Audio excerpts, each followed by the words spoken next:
Hello and welcome to everyone in our audience for another episode of our video podcast, I've Decided to Live 120 Years.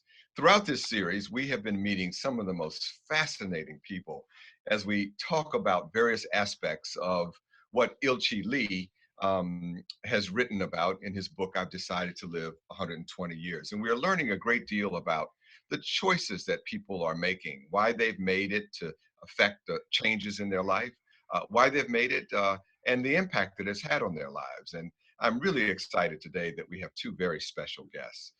First with us is Amy Long. Amy is a manager of one of the body and brain centers in New York. She has also, pertinent to our show today, created a local volunteer group called the Earth Citizens Club of Queens, New York. 300 members are on its Facebook page alone, and they have raised more than $30,000 for community engagement efforts from the city of New York, from the Parks Department, and others. Also joining us is Laura Proppe. And Laura has taught now over 100 brain education and chair yoga classes for seniors out in the community. She helps people to find their healthy, happy, and most purpose-driven lives. And in fact, she's been recently named an ambassador for the Earth Citizens Organization Seed for Health campaign. And today we're going to use our two great and inspiring guests to talk about the notion that Ilchi Lee is expressing as one of the major elements of the book, and that is how we can be involved with community organizations and community service as a part of this comprehensive, holistic look at I've Decided to Live 120 Years. Welcome, ladies. Welcome to you both. Hello. Thank you. You've got such great energy and excitement. And I love the looks on your faces, the joy and the happiness. Let me begin our show with a quote directly from the book. And I want to see how you react and respond to this, because I think it's really germane to this notion of community engagement. Ilchi says in his book, what people ultimately want isn't money. It's not cool cars, expensive clothing, or lofty titles. It's not material values like the attainment of wealth and social status. What they want is the feeling that they can live freely and independently, the feeling of loving and being loved, the feeling that their lives are precious and valuable, the feeling that they're contributing, and this is the key, to something bigger than themselves. In short, people want more than anything else the inner satisfaction that comes from the realization of their highest values. There's something profound to me about serving others as a component of one's spiritual development. So as we begin this conversation, I'd first like to know a little bit about both of you. So whichever one wants to go first, where were you born? And tell me how you found your way to this training in body and brain that you've now made such a centerpiece of your lives. So I guess I'll start first. I actually was born not too far from here, maybe only maybe 30 miles in Far Rockaway, and I've lived all my life here on Long Island. I actually found this practice when I was recovering from a heart attack. Oh my goodness. I was taking a walk around the block like my cardiologist had suggested that I do, and I could only make it halfway around the block, and I had to sit down and rest a while. And while I was resting, I started thinking about how this once very healthy and vibrant woman found herself in this position. My health had been declining over the prior 3 years, and this heart attack was just almost like the culmination of it all. So I started to sob. I actually cried on that curb that day. I came home, and I guess the universe aligned because there was a general publication from our town that was said they were offering a body and brain outreach class. So I thought about it and I said, well, you know what, maybe if I took a yoga class, maybe that's what I need. So I signed up for the class and I took the 6-week class, and I knew that I loved it. I knew I could feel a difference in my body even after 6 weeks. So I signed up with the center, and I've been with them for 5 years so far. Amy, let me ask you also, as we think about this, Amy, one further question to you is a sense of, was this always a part of a spirituality? Was it a part of how you grew up and how you were in terms of your early stages? I grew up in a very loving family, and they always inspired me to help other people. I can remember just little things like my mother would always say to me, you know, if you see someone in front of you that needs help and they're drowning, you don't walk away. You jump right in and you throw them a life raft or life preserver. She would tell me things like, if you're faced between choosing between a circumstance or a situation and a person, always choose the person.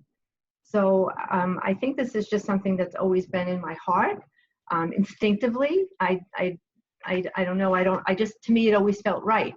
I didn't have to think about, well, what did that feel like, or was that a good thing or a bad thing?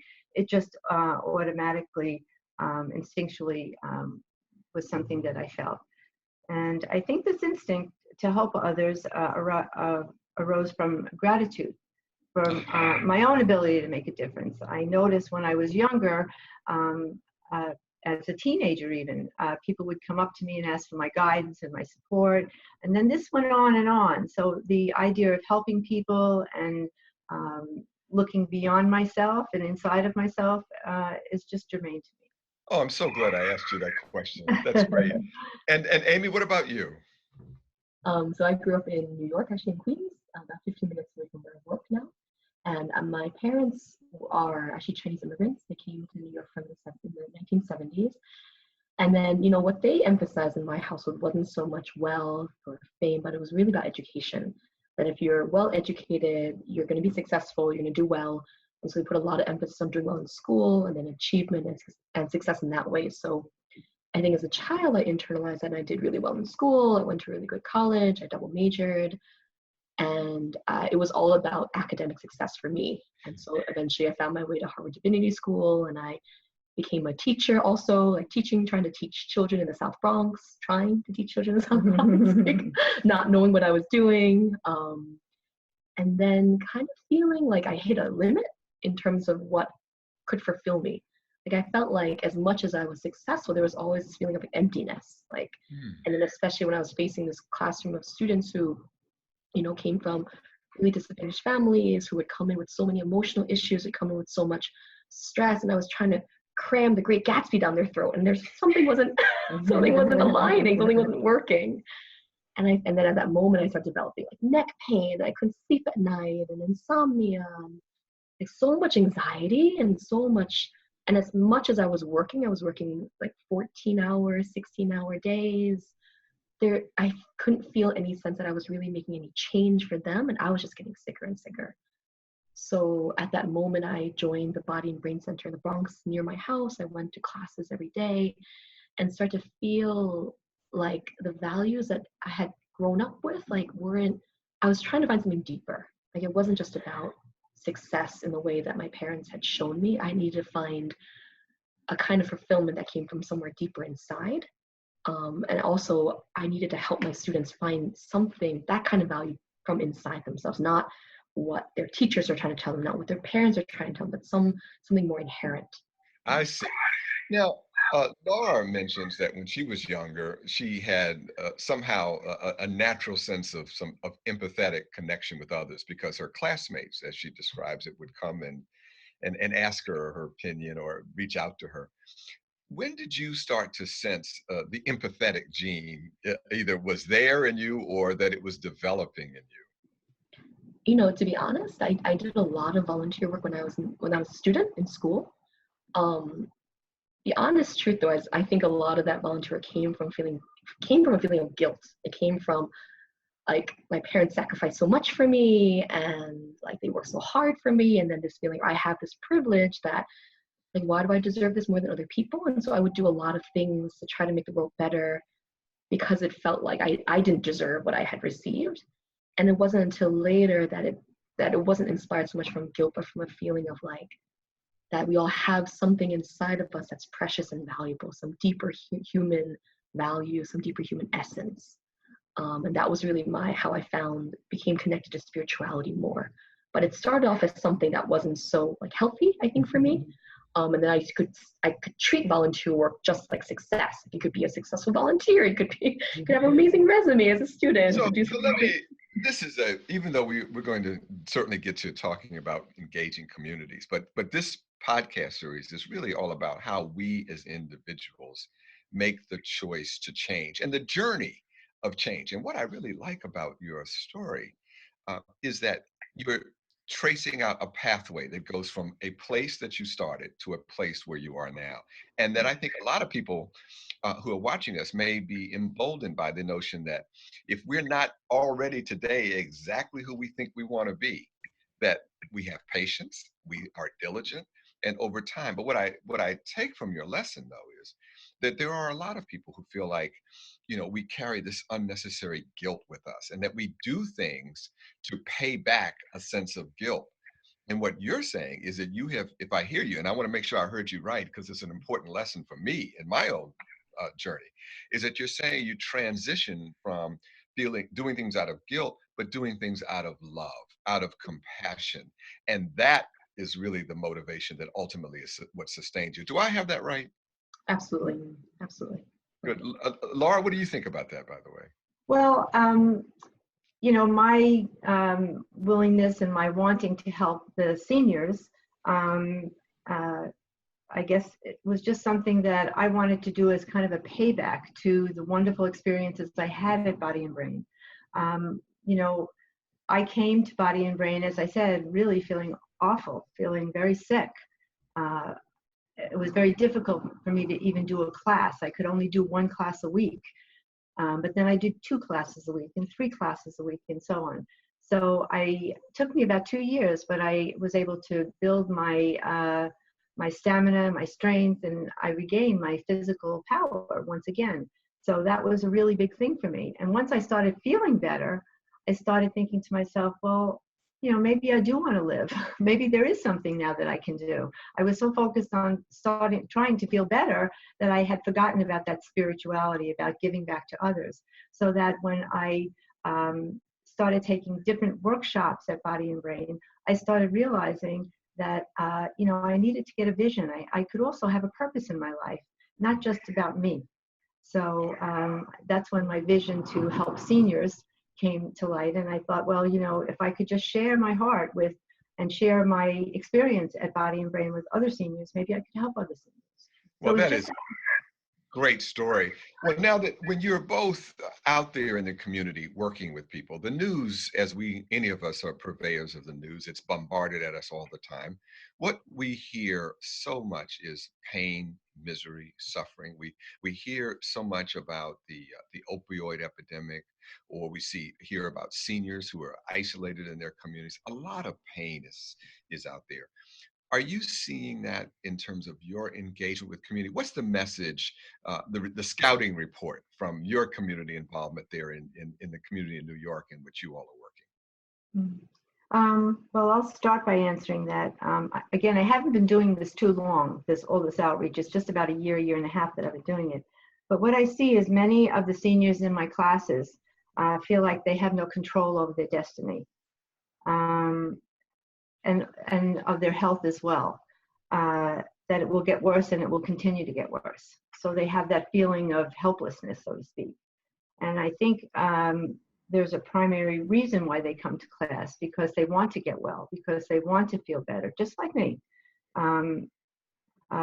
Many just like to have the experience of not being, they don't like to think that they'll have the experience of, like Ilchi Lee said, not living freely and independently. I was in a rehab facility myself when I had fractured my hip, and I had to rely on people to do very basic self-care needs that I had, and it wasn't a good feeling. So I know how that feels, and I can imagine. I mean, I knew I was going to get out of there and I was going to get back on my feet again, but I knew that there were a lot of people that weren't going to make it. And to me, that was so sad. I really felt like that has to be the worst thing in the world. So I think that's what seniors feel. They feel like, now that I'm older, I'm just going to keep sliding backwards. I'm not going to be able to feel well again. So that's one of the things that I've noticed. And I also see a disconnect in them loving themselves. They forget about their own value. They forget to put themselves on their to-do list. Yeah, it's really true. And I don't think that think they have the power to give back to themselves. In one of my classes just recently, it was Valentine's Day or close to, so I decided to start the class with a meditation. So I asked them all to close their eyes and to open their mind screen to someone that they love, someone that they might want to send a Valentine to. So they all closed their eyes and had their meditation. And after the meditation, I asked them to open their eyes and tell me what they saw. And one man said, I saw my wife. Another woman said, I saw my husband. I saw my children, my son, my daughter. I saw my dog. Yeah. So then I asked them how many saw themselves. And not a one person raised their hand. So the message there was, of course, you can love yourself too. You can put yourself. Yeah, it was really special. And then I gave them, when they left, I gave them a little handout for Valentine's Day of suggestions how they could love themselves, things they could do for themselves that would show them that they're important too. Before I get Amy's comments on that, I want to just underscore, I always love to catch these little gems that our guests give us. And I like this notion of put yourself on your to-do list. And that's, by the way, there are a lot of people that are watching us who are not seniors. There are a lot of people early in their lives and in the middle of their lives. And then there are many that are near the end of their lives. But I think that your advice is good, no matter what age you are or what your circumstances. I think we all need to remember this. And so let's just put that into the little checklist in the corner of each of our notes for today, is put yourself on your to-do list today. I really love that.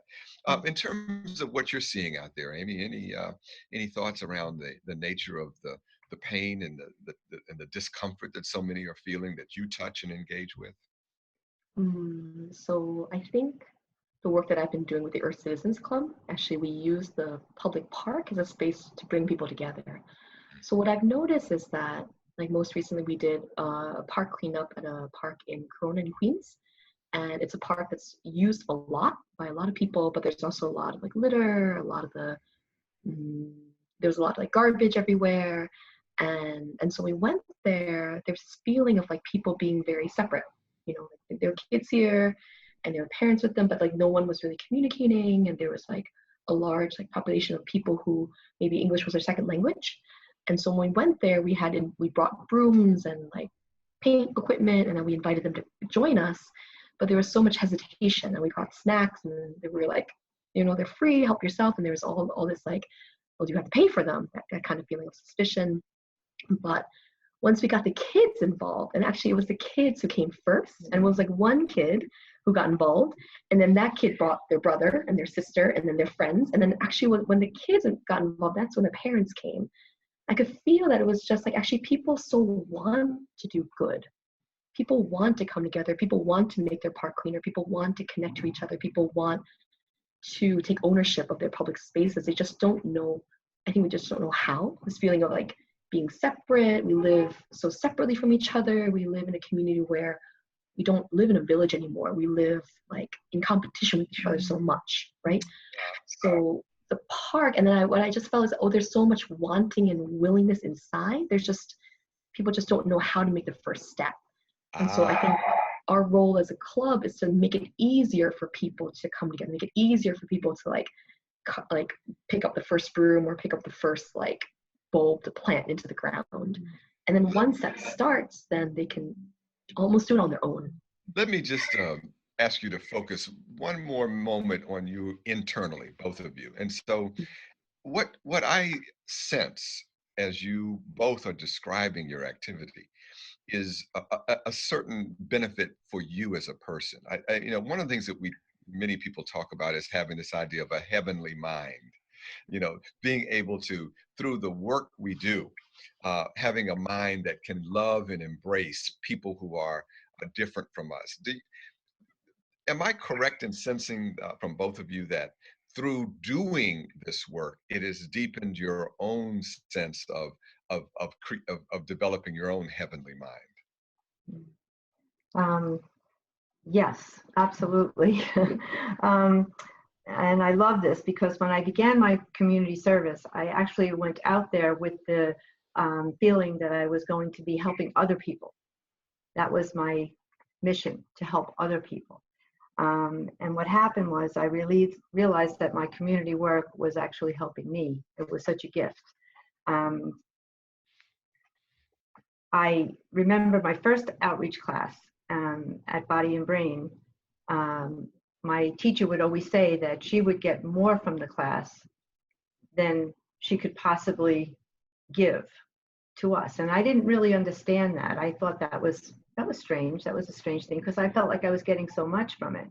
But now I do understand it, that just by virtue of seeing my seniors hobbling through the doorway as they come in, every single week, some with walkers, some with oxygen, some with prosthetics, some are blind. With all these challenges, they remind me not to give up. They just keep coming every week so faithfully. So that sense of you don't give up on yourself, you keep going. When I began teaching, I had so many voices inside of me that I couldn't do it. I wasn't good enough.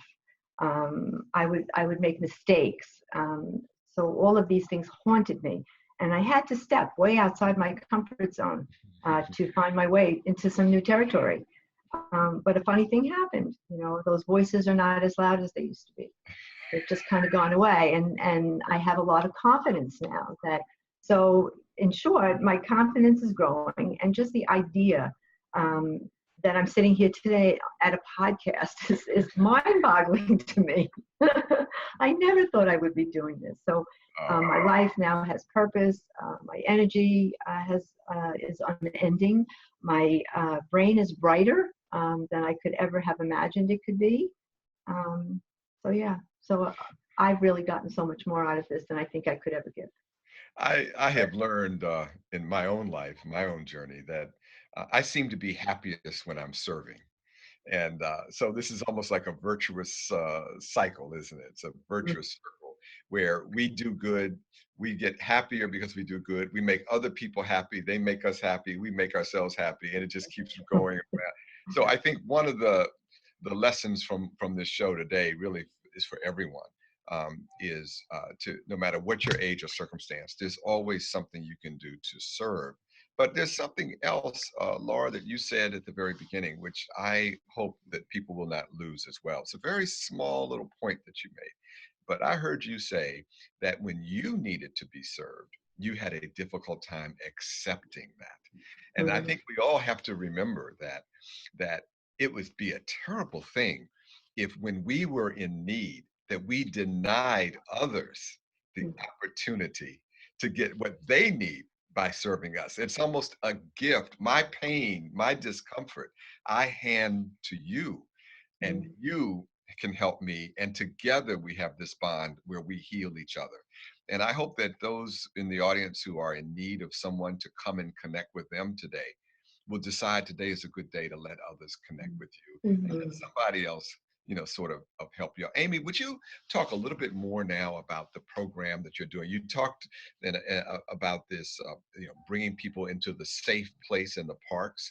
Describe a little more about the program that you all are involved in, and there may be others who either will want to have more information about it, or try to reduplicate it, or think of something similar that might make sense for where they live.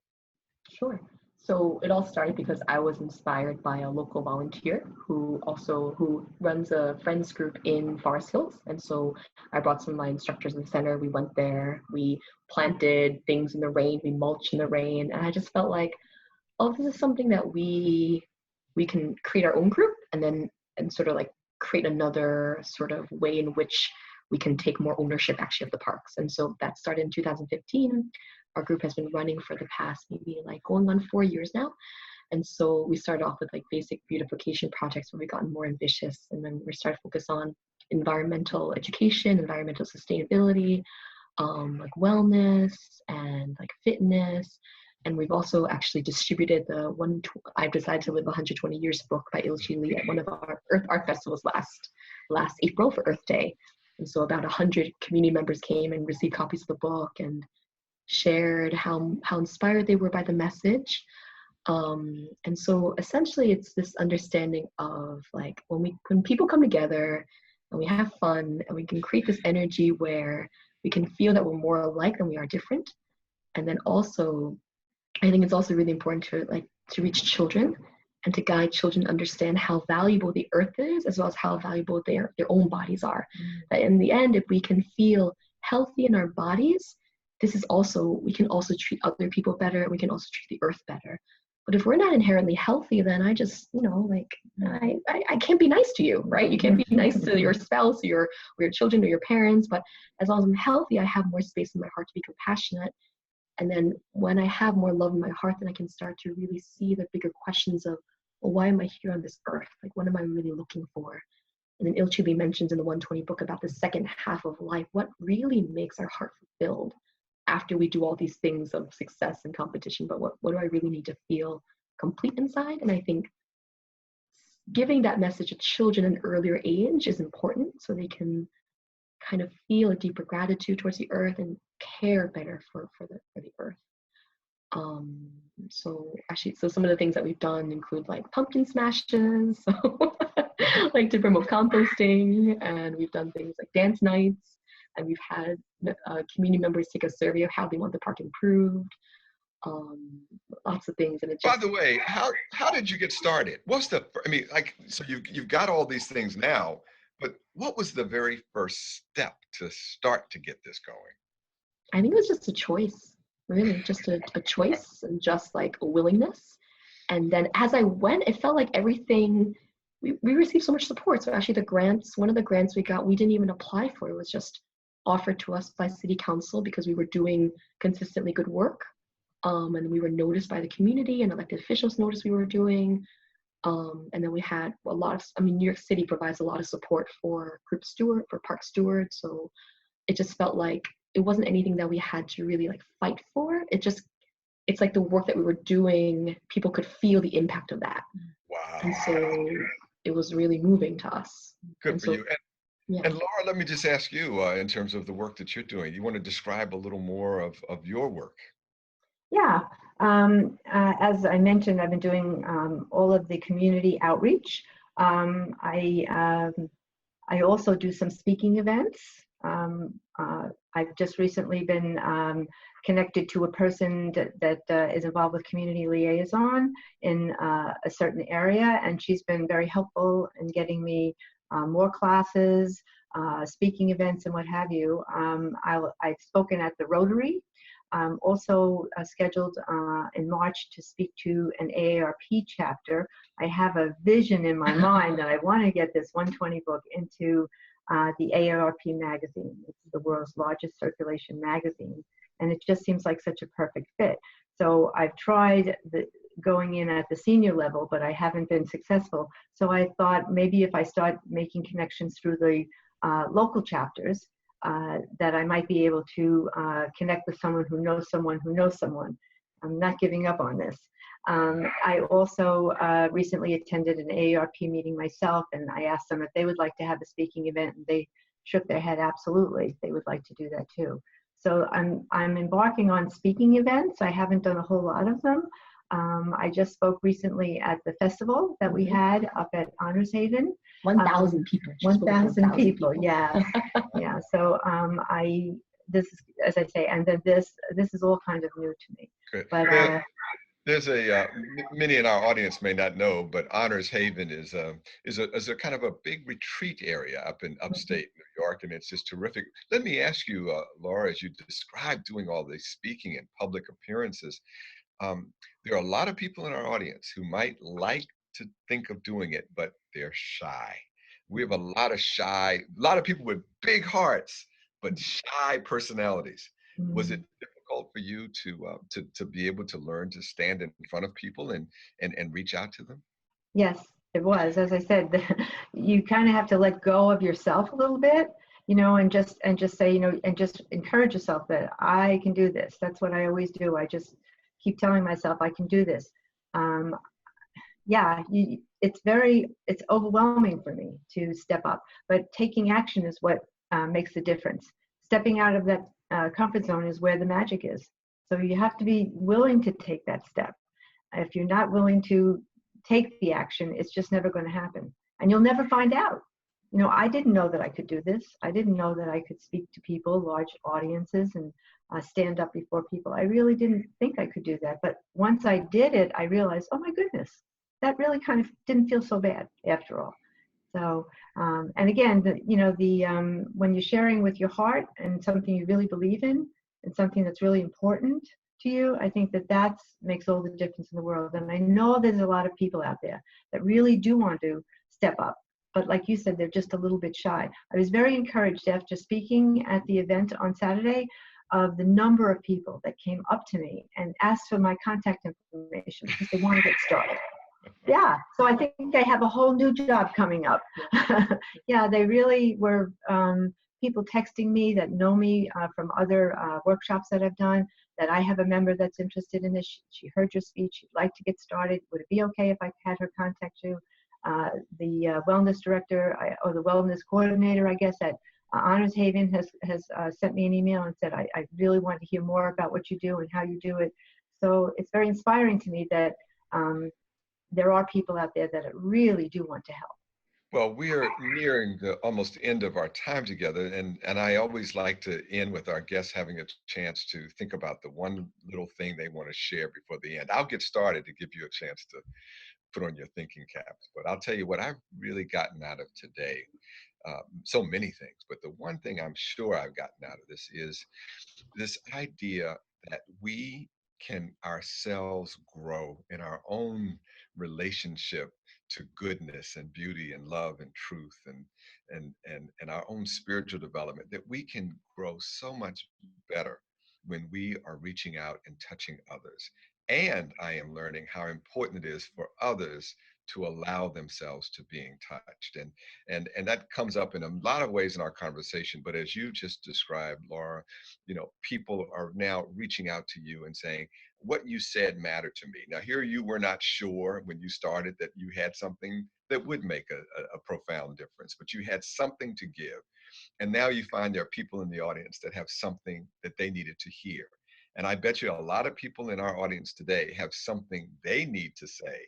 They may be unsure, but believe me, there are people out there that need you to connect with them so that they will feel better.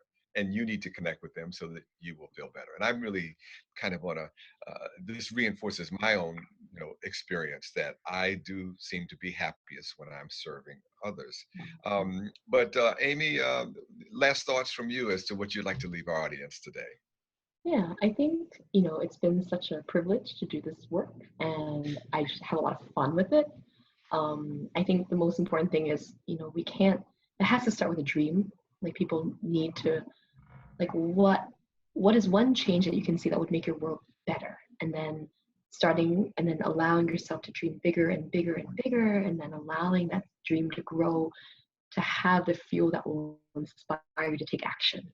I think a lot of times we forget how to dream, or we get afraid, or we focus on the failures, or the impossibilities, the difficulties, but it starts off with that feeling of hope, and then fun. And then actually, before you know it, people will come, because actually, like, we all share the same dream inside, right? We all do. And then actually, if you can take the first step, there will be so many people to support you. So yeah. I love that. And by the way, thank you for getting in this idea of fun. I mean, Right. we can make all these things sound so serious, and we're so focused and determined to do. And let's just do this because we can have fun. We smash pumpkins in the park. What more fun can there be? Now I have my own hammer. Yes, you should come on down. I'm headed your way. Any last thoughts, Laura?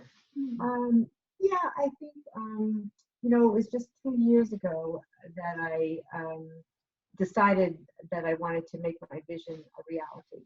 So it's only in this last 2 years that I've actually actualized my vision.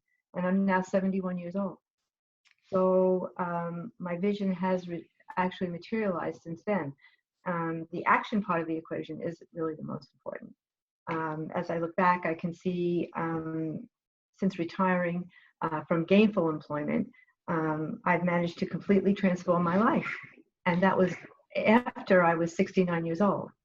So it's just finding a new sense of purpose and finding a new way to really live my life has just changed me altogether. I really feel now alive and vibrant. And it's said that there's two great moments in life. The first one is when you're born, and the second one is when you discover why. And I feel very grateful that I really feel like I'm on that track to finding out why. And even at this late stage in my life, so no matter how old you are, no matter what your stage in life is, it's always possible to extend a hand to see if you can help or make your vision come true. Well, I will put my two hands together in praise of both of you. Thank you so much for joining us and sharing. And for those of you in our audience, we are putting up on the screen now for you. If you want to know how to reach us, to be able to ask your questions, to give us topics for future shows.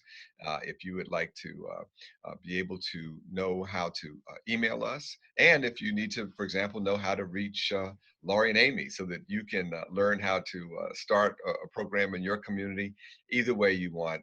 The information is there in front of you, and we hope to see you online. But most important, we hope to see you on our next episode of our visual podcast journey. Have decided to live 120 years. Thanks to everyone in our audience, and thanks to Laura and Amy. Y'all have a beautiful day. Thank Bye. you. Thank Such a good time. you. Thank you. Bye-bye.